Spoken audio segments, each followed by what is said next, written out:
Nah, cara sholat jamak sekarang.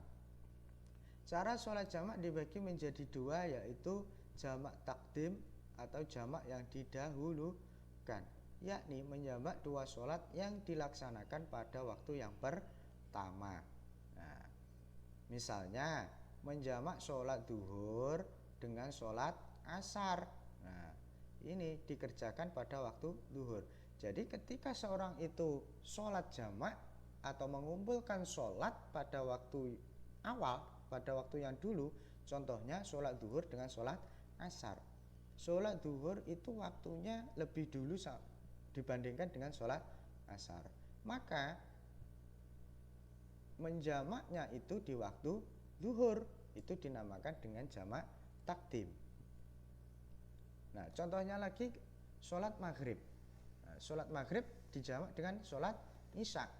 Nah, ketika dia mengumpulkan jamaknya itu di maghrib, maka itu dinamakan juga dengan jamak takdim.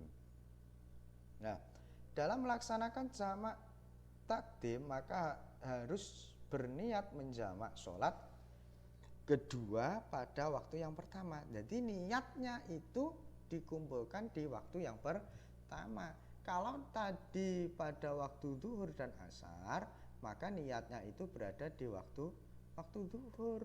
Nah, berada di waktu duhur. Kalau maghrib dan isya, niatnya berada di waktu maghrib.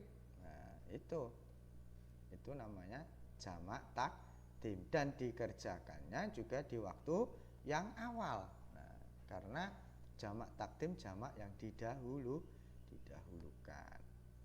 Nah, cara yang kedua ada namanya jamak takhir atau jamak yang diakhirkan. Ini kebalikannya dari jamak takdim.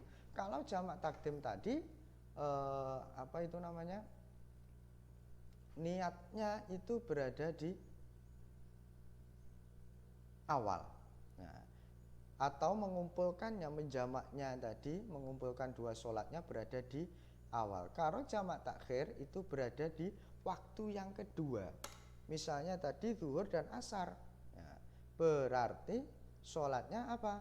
Pada waktu asar, tidak di waktu zuhur, karena jamak takhir, jamak yang diakhirkan. Nah, jadi dikerjakan pada waktu asar. Atau maghrib dengan isya misalnya, berarti dilaksanakan pada waktu isya, digabung, dikumpulkan di situ.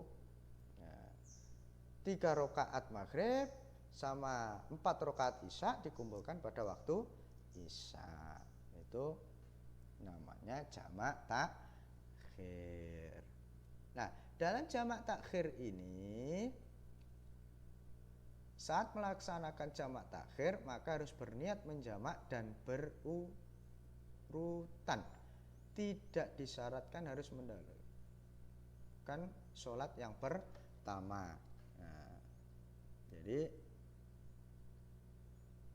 jadi gini, ini maksudnya boleh mendahulukan sholat pertama baru melakukan sholat yang kedua atau sebaliknya. Jadi yang pertama boleh, umpamanya duhur sama asar, kita gabung jadi satu. Kita melaksanakan asar dulu baru duhur boleh. Kita melaksanakan duhur dulu baru asar, itu boleh. Nah, yang perlu kalian perhatikan dalam jamak takdim atau takhir ini adalah waktu mengumpulkannya. Jadi intinya kalau jamak takdim itu sholat dikumpulkan pada waktu sholat yang pertama. Kalau jamak takhir itu sholat ini dikumpulkan pada waktu yang kedua. Nah, itu bedanya berada di situ. Nah, untuk lebih memahami dalam materi ini, silahkan kalian baca file yang Bapak kirim tadi. Di situ ada bacaan tentang apa yang kita bahas pada video ini. Nah, nanti kalau ada pertanyaan bisa ditanyakan. Bapak akhiri sekian dulu. Wassalamualaikum warahmatullahi wabarakatuh.